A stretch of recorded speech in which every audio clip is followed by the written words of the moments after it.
Hello, Puppet Master FPV on the Politically Homeless channel. Let's get into some politics. I know I predominantly have been covering FPV content and such, but there's been a lot going on. Every day there's something politically going on that I want to talk about on my channel, and I just don't have the time. Recently, full-time student, so I got midterm next week. I got a lot going on that I can't just do everything I want to do. I got to be, the adulting is tough. Not really. You just got to do what you got to do. So I've been focused on my schoolwork. I've been focused on my son. Just I'm a single parent, so that keeps my hands full too. And whenever I do have free time, I'll go out and fly. And I'm doing the FPV when I can. Got a new build coming out. Got a RunCam Phoenix 2 camera. Really excited to try out. We got a brand new set of those Apex top of the line Unibel motors. These are the chrome set. I've gotten one set in each of the color. I gotta say the chrome is the most. These things just look sexy. I cannot wait to see what the build is gonna look like with these on it. And we're trying a very brand new frame. Because I love Astro X frames so much, I wanted to try out this Johnny FPV frame. It kind of looks like a cross between, the original Silky 2 and like an Apex. So I'm excited about it, and it looks really, everything I've read on the internet stuff seems like it's a real beast of a frame.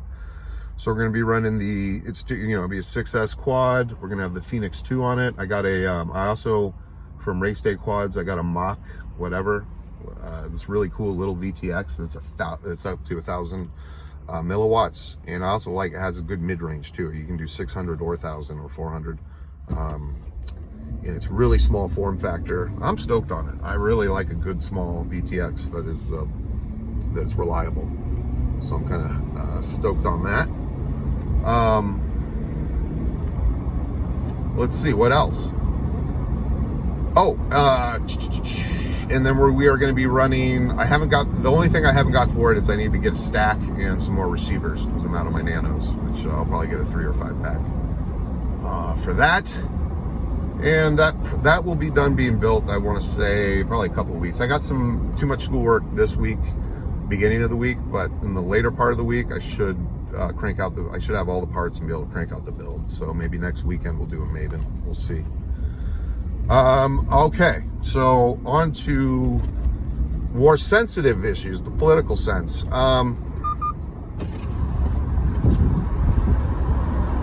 This coronavirus is no joke. In fact, it is pretty freaking scary.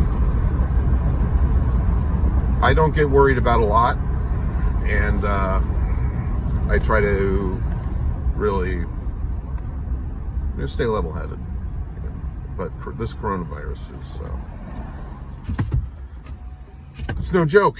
They are unable to contain it. Containment's broken. Just go look at the most recent news. All this was predicted weeks ago. We knew Chinese weren't going to be able to contain it. I also knew that the ineptitude and incompetence of a lot of these Western leaders, especially those that lean left. Yeah, open borders, how would that have worked? If we got rid of ICE and the CBP, how would that have worked right now? Can you imagine? Pandemic, oh my God. So, yeah, anybody that wants to go and vote for Bernie Sanders, in my opinion, is an un-American communist, and you're a freaking idiot. Yeah, ain't happening. Ain't happening. I personally predict Trump's going to win in an absolute landslide because of the far left push in the Democratic Party, the idiocy of identitarian politics, intersectional feminism, all this stuff has absolutely pushed all of the moderates and center people out. You have a ton of people that didn't vote for Trump last time and that are now saying, looking at the body of his work, the economy is really strong, we're not in war, they're going to vote for him. I wouldn't be surprised if he gets 40 states and like 400 electoral votes. I know that's pretty bold, but I really think that's what we're shaking up to do. And if you want the proof in the pudding, go look at the British elections. Look at what just the incredible conservative slam dunk that they did in their country. You had regions that had been voting liberal for 120 years that flipped conservative. And if you think that is just an isolated incident in Britain, you got another thing coming. Just wait till our election. I believe a huge statement is going to be made rejecting these far left ideas and policies. And yeah, in order for the Democratic Party to survive at all, I think they need a purging of the far left and get back to what regular, normal Americans want, not just this fringe element on Twitter that is very loud, but is completely insane. So yeah, let's stay on topic though. Coronavirus. It has now come out, I'm not going to say for certain, but the evidence has been growing steadily, and it is now quite significant that this did not start in some wet market in Wuhan, but that it in fact came from the biolab. Most likely someone was bit or peed on by a bat, which there are many reports of, and they put themselves into a self-quarantine that was not sufficient. This is a really nasty virus. This is something that has an incubation period of not just 14 days. And this is where I'll get into why we're totally well, not we're totally screwed, but it's coming. Like, there is nothing stopping it now. But it has a changing incubation period. It is mutating rapidly. It's airborne. It can even come in through your eyes. It can live on surfaces up to 9 days. They say, I believe, probably up to 12 in some rare circumstances if the environmental conditions are right. The incubation period has been long purported and suspected to be 14 days, but we are now learning that it can be anywhere up to 28 days in rare instances. It only takes a few rare instances of someone who is incubating and we also have a lot of people that are asymptomatic. So they're not showing any symptoms. They don't even know they're really sick, and they're passing around to everyone in the world.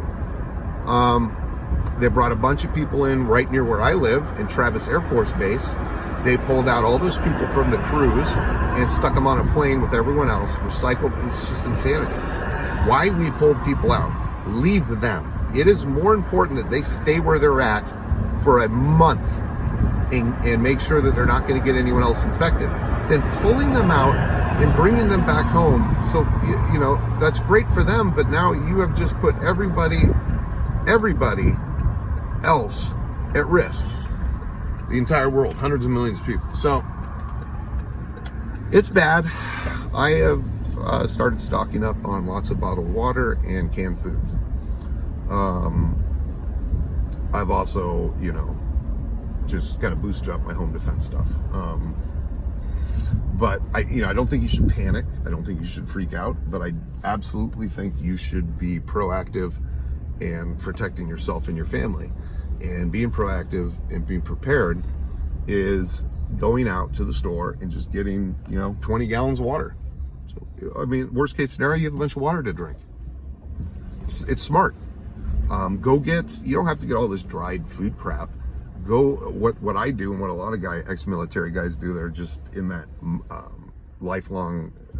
have been lifelong trained to just be prepared, is we are going out and we're getting, I get a ton of Chef Boyardee raviolis, and I eat them every once in a while. So I'm rotating them. So, there's none that are just sitting there, they're super old. It doesn't hurt to have, 20 or 30 cans of SpaghettiOs and raviolis and beefaroni around, because if it comes to it where you can't leave your house or the supermarkets are bare or whatever, at least you have water and you have some nutritious food to eat. And that, when things get bad, if things get bad, that's exactly what you're going to want. Those two critical items. So, I'm not saying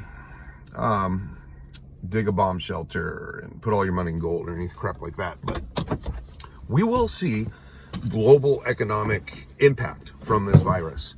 we still are just basically guessing on what is going to happen. But it looks like if this spreads globally, you could see up to a 60% infection rate across the population. With a 2% death rate, I think it's actually going to be a lot higher. I think it's going to be more closer to 5%. That's just because I don't believe anything China tells us. I think they're lying. Do the math. 60% of the population, 7 billion people, just 2%. You know, we're talking tens, if not hundreds of millions of people dying. So be safe. I'm not going to DC. I wanted to. I have, you know, it wasn't an issue of money. I could buy the tickets right now, but it's a matter of safety. I'm a full-time student. My son is a full-time student. I'm a single father. I don't have anyone to just watch him. I'd have to take him with me. And then I do not feel comfortable, A, pulling him out of school for an extended period of time this week. And B, I don't feel comfortable flying with him across the country with all this coronavirus stuff. I don't think it's safe. I think that it is already spreading in our country, and we will discover that in the next week or two. So I'm staying here, and I'm going to protect myself and my family and hunker down.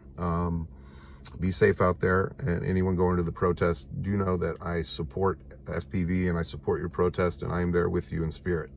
I just can't be there physically right now. It's not in the cards for me, unfortunately, but it is really important that we have a presence there and that we fight for our rights. So I will be doing everything. I'm contacting my congressman this week because I wanted to wait right before the end of the admission period to do it. But I'm doing everything I can to fight for us. So be safe, beware. Don't follow mainstream media because they have done everything they can to try to ignore the coronavirus and downplay it to the world's detriment. But this is real, and don't F around with it. So just be safe, take care of yourself and your family, and yeah, I'm gonna try to go rip some packs. So I gotta get going here because it's like 3:30. I only got a couple hours of light left, so stay tuned. I got my long range re-put together, and we're gonna do some test flying, make sure everything's buttered out on that. All right, see you guys.